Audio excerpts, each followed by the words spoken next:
Before I start the video, I would like to thank everyone who's been watching and appreciating my critiques, my reviews, my cinema analysis, my content in general.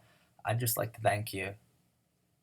It's wild to me that anyone cares what I have to say about these sorts of things, and these kinds of things are very important to me.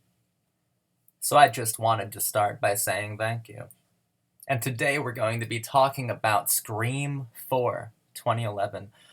The 90s Scream movies are really interesting to me because Kevin Williamson and Wes Craven seem to be exposing something that was going on in the headspace of young people that was going untreated, and it was deeply cynical, it was deeply postmodern, and it was about to explode, and it did explode in real-life horror. It's really bizarre watching the first two Scream films and having to remind yourself that these films came out before Columbine, before what seemed like the craze of the media-obsessed white school shooter who, gets off to the fantasy and eventual act of murdering all of his friends and his girlfriend. But Scream did that. Scream was tapping into this really cynical thing that was going ignored. Because there was a large part of the teenage ethos of teenagers that was going neglected in that time period. And it was able to document that. So when they do a Scream 4, Scream 4 is a deconstruction, just like Scream was a deconstruction of the conventional slasher, and Scream 2 a deconstruction of the sequel. Scream 4 is a deconstruction of the remake, which was incredibly trendy in the year 2011. Incredibly trendy. You had so many remakes coming out then. In fact, the character Kirby basically lists all of them, and it's an insanely long list. Remakes were in. Remakes were in vogue. So Scream 4 has to come around and deconstruct the remake for us and basically put that death nail in the coffin of the remake. And they did it incredibly well. Scream 4 has one of my favorite killers. Jill, played, I think, remarkably by Emma Roberts in this film, I think is wonderful. I knew that the film would fail if it didn't deliberately convey something rotten in the teenage psyche. And not something rotten like it's their fault, but something that has been planted in there by culture, society, and family. That's where Scream gets brilliant. That's where Scream has always gotten brilliant. Specifically where Kevin Williamson's Scream gets brilliant, because Scream 3 I do not like. In Scream 4, while we're on the topic of Kevin Williamson, it is known that this script for Scream 4 changed hands an awful lot. Aaron Kruger wrote some of it, Wes Craven rewrote some of it, Kevin Williamson wrote the original shooting script, came up with the original idea and character beats, and a lot of the same dialogue. It's difficult exactly to tell how much is retained from the early Williamson drafts. Because if you look online, there are like projects called Z and like random letters that the film was operating under kind of secretly in pre-production when it was being written.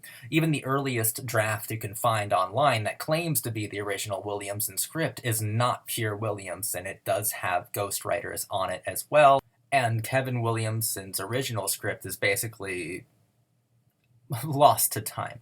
But I watched the film today with commentary by Wes Craven and Hayden Panettiere and Emma Roberts as well. But Wes Craven did specifically say at the scene where I feel makes this film important, and it's probably the best scene of the movie, which is the Jill and Charlie reveal scene when you realize who are the killers of this film. Emma makes a comment on how she really liked her character's motivation for going on this killing spree, and Wes said, well, that's pure Kevin Williamson. This is pure Williamson. So the important part, the important message of the film was still scribed by Kevin Williamson. And I use Kevin Williamson a lot when I'm analyzing these films because I feel like he leaves such a strong authorial stamp on these movies. The Faculty, Scream, Scream 2, Dawson's Creek, I Know What You Did Last Summer, The Vampire Diaries. These are his works. He is the auteur. Scream is so interesting, and the reason why Scream kind of stands higher than the others because Wes Craven is also incredibly talented. An incredibly talented visual storyteller. And it's someone who is on par with Williamson. Maybe not philosophically on the same level as Williamson, but oh my god, as he cinematically elevates the materials of the script. And Scream 4 is no different. Scream 4, I love Jill. So, deconstruction of remakes. It does its cute little meta stuff, and I'm not being critical when I'm saying that. I love that it does the cute, cheeky meta stuff of, basically every rule is inversed, and what happened in the original has to deliberately happen the opposite way in the new one. Like, I do like that. I do like that, but that's the icing. That's not where the middle, where the center is. Jill's motivation for doing this is fame. But also, what is fame to a teenager? Fame is identity. Fame is validation for your existence. Fame is people know you outside of yourself. And it's still this carefully curated persona, this symbolic interaction that you are doing to create this persona of yourself. But it's as if your entire existence has been vindicated and validated. That's what Jill wants. Jill is sick of living in the shadow of someone who is this perpetual victim or perpetual hero, this final girl forever, because Jill doesn't feel as though she would have an identity. This is if we're going much deeper into the character. So what's a deconstruction of a remake, or what is a remake? A remake will always live in the shadow of its original. A remake will always be compared to the caliber, to the fiber of the original film. A remake will always be seen as a lesser film, or as a derivative. At the very least, derivative. Right? But we live in this media world, in our world of horror, in our world of films. It's just recycled ideas. It's just recycled garbage. And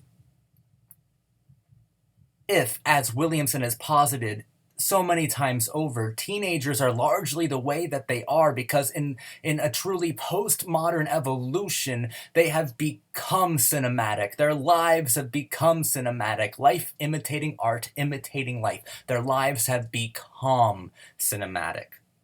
So, if you are what you consume and the media you consume is a remake and reinvention of an original property, then where is that identity? That identity has been compromised. That identity was never truly defined. That identity is always reliant, always depends on the integrity of the original. So a deconstruction of a remake gets incredibly complicated, and Williamson, through Emma Roberts' explosive performance here, are able to really express these things outrageously well. Nothing will compare to seeing Jill at the end of the film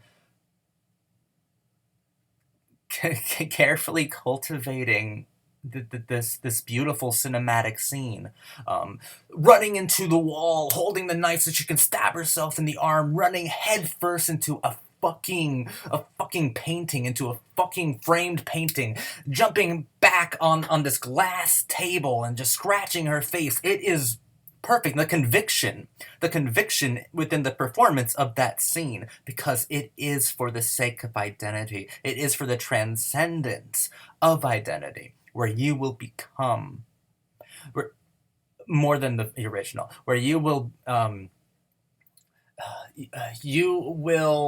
inherit all of the original's esteem, while at the same time creating a whole new mythos for yourself at the same time. And that should always be the goal of a remake. So a deconstruction of a remake is also a deconstruction of the teenage character as it was in 2011. I was about 20 years old when this film came out.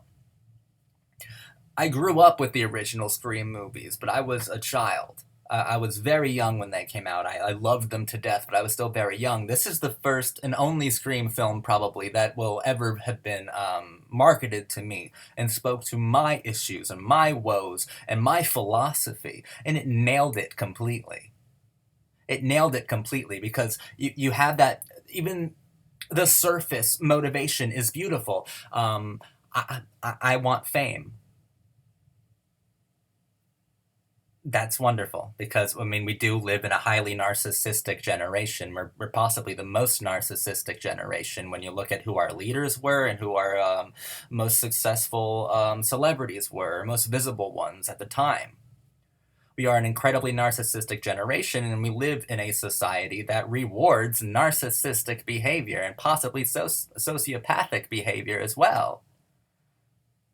We're a generation of narcissists because media is telling us that narcissism is great, and then the real world, and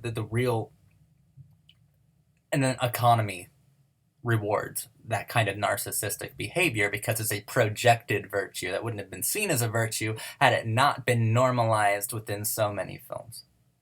So we get to this deconstruction of a remake, and our killer is this wonderful, beautiful, super cute, completely mental, psychopathic brunette psychopath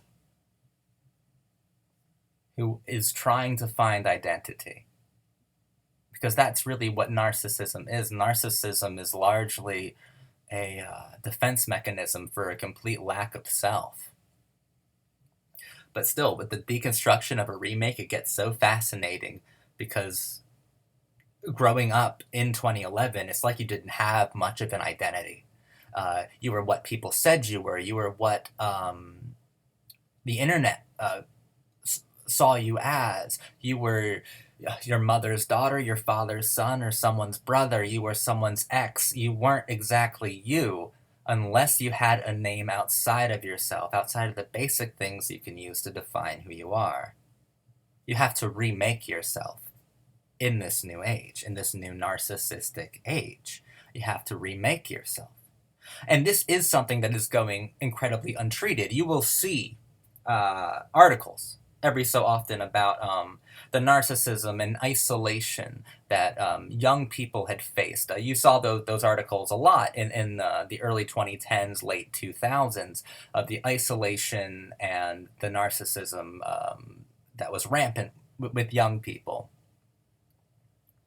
But no one ever tried to fix it. We just let it go untreated. And it exploded in a couple different real-life circumstances. Jill is positively terrifying to me. Because I understand her motivation. I understand her motivation beyond wanting fame. I understand why she wanted that fame. She wanted an identity. She wanted to feel as if her life was a justifiable thing. That's without identity.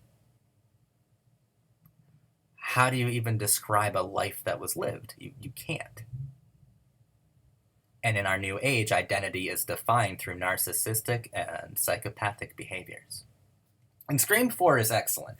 Outside of the entire motivation here, from what I've actually been able to look up, the things that I like most about it, I can see were possibly or most likely from the Williamson version. I do have that direct confirmation from Craven that the motivation, what I'm directly reading into, and I think is the most important thing about the film, was pure Kevin Williamson. That is a quote from Wes. But some of the humor worked. Some of the humor fell flat. That's fine. That's par for the course for a horror movie. Some of the deaths were really inspired. It showed some late career vitality, some surprising energy from Wes. These kind of postmodern loop-de-loops that they would do in the opening of the film were so energetic from Wes Craven at the age that he was here. And I also really, really, really like Alison Brie's death in this film. the one in the parking garage. I think it's wonderfully shot, and I think it's incredibly captured. I think it's pretty intense as well. I also love the way Kirby goes down. Kirby also, maybe after 3 films of of Billy, Randy, and Mickey, we get a cinephile who is like legitimately cool and sexy. Like, you know, no longer the punished cinephile. Though cinephilia is still being punished in this film, it's in a different kind of way, and I'll go into that in a second. But in the original movies, it was definitely Kevin Williamson doing what he would do in something like Dawson's Creek and The Faculty, punishing those who are well versed in pop culture, specifically film, so cinephiles. The punished cinephiles is what Scream could also be called as a franchise. And cinephiles are still punished here as well, but I think this film is also conscious of the fact that film isn't as powerful or what it used to be in the mid to late 90s. And that personas, we have so much media to which we can craft our young personas with. And film is a large part of it, but film isn't the only part of it. But you still have punished cinephiles in this, and you also have psychopathic cinephiles in this. Kirby was punished. Her cinephilia was punished. And that's still fascinating for a horror film to deliberately do. Kirby was fantastic. Hayden Panettiere did an incredible job in this film. I think Emma Roberts and Hayden Panettiere stole the show together. I think they were wonderful. Kirby is probably one of the best horror movie characters, just regular characters. And Jill, played by Emma Roberts, is just an extraordinary villain. And I think in our world of the deconstruction of the remake, I'm going to call her the final girl of this film. Because if everything is inversed, then she would be the final girl, because she almost has that arc. I'm very well aware that she is the murderer in this film. But her motivations reflect so much of 2011 youth culture. I speak from experience. And her desperation, how desperate she was to see this plan through, and how happy she was on that hospital bed, on that gurney, on being pulled out of the house, just smiling because she made it. Sick is the new normal. Sick is the new sane. You're a star. Jill, you're a star now. She's the final girl because I think for that generation, for my generation, she's immediately and intensely more relatable than Sidney Prescott could ever be in this specific film. And I think that's what's actually scary about Scream 4, is that you can see yourself in its villain really easy, incredibly easy, if you're of a specific age. Like I was when it came out. I was 20. I was like prime demographic for this movie when it came out. And I think it's wonderful. I think Scream 4 is an incredible film, incredibly well put together. Wes Craven still had it. He never lost it. Never lost it. And I'm glad that Williamson and Craven got to work together again after the botched film that was Cursed, which was cursed, for lack of a better word or lack of a better pun, not because of anything Williamson and Craven did, but because of the studio itself. So it's great to see them redeem themselves with Scream 4, and I think it's just wonderful. This is a deconstruction of a remake, then the killer has more empathy, more pathos than your hero. So therefore, the final girl, that's Jill. That's why we end the movie on voiceovers of reporters and newscasters still believing that she is this victim, and they're calling her an American hero. Because she is. Because America's view, America's interpretation of young of the young hero is so warped and twisted and sick that it's still true. That's the lengths they would go to, and that's kind of their only option. That's the only way it can go as well. Jill is amazing. And the rewatchability to this film, I could watch this film I just watched it. I just finished watching it for the fifth or sixth time 20 minutes ago, and I kind of feel like watching it again. I really do. I really do. It's really well put together. It's a great film. Now, is it Scream or Scream 2 great? No, it's not Scream great. And that's probably the beautiful poetic irony of Scream 4 as a deconstruction, is that a deconstruction of a remake, it can never be better than the original. And ultimately, Jill wasn't. Jill doesn't stack against Billy. Charlie doesn't stack against Stu. And ultimately, Jill is no Sydney. Ultimately. But that's part of the poetic irony as well. This film does a wonderful balancing act with its tonality. Because so much of this film wants to be a straight horror film, while the other half wants to be a horror comedy. And the parts that are funny work mostly. I mean, there are parts that do feel a bit cringe, where they try to insert humor into a scene that would work a lot better if it wasn't punctuated by a bad joke at the end of it. But most of it isn't that way, or at least it's not that way when it's most important. All right, so after Stabathon, it really gets focused with its tonality. It really focuses its tone into not something that's petrifying or something that's slapsticky, but it focuses its tone in cynicism. Cynicism to a new sincerity. And it's wonderful because if you follow like the trend of postmodernism is to be cynical and be ironic and be satirical until you can reach a new sincerity. Well, I think Williamson is positing here that the postmodernists have failed the youth, have failed them completely and utterly. Because when they look around at this world, they don't see a new sincerity. Everything they see is insincere. And they don't know how to process that. And I think it could drive anybody insane. I could have been Jill, for sure. For sure. Most negative interpretations of not just Scream 4, but the entire Scream series are unreasonable or simply don't understand the postmodern intentions of these works. And Scream 4 is actually a lot more sophisticated than anyone gives it credit for. Jill was the ultimate, quintessential, postmodern brat. Just like me. Just like a lot of us. Scream 4 deals with a horror landscape that it's largely responsible for. Narcissistic, beyond meta, beyond the pale. Beyond saving. Thank you so much for watching my critique of Scream 4. I love this movie. I think it is superb. And it's a classic to me. It's up there. It's really high up there. I love this film. Kevin Williamson, Wes Craven, and Emma Roberts are the ultimate MVPs here. Hayden Panettiere as well.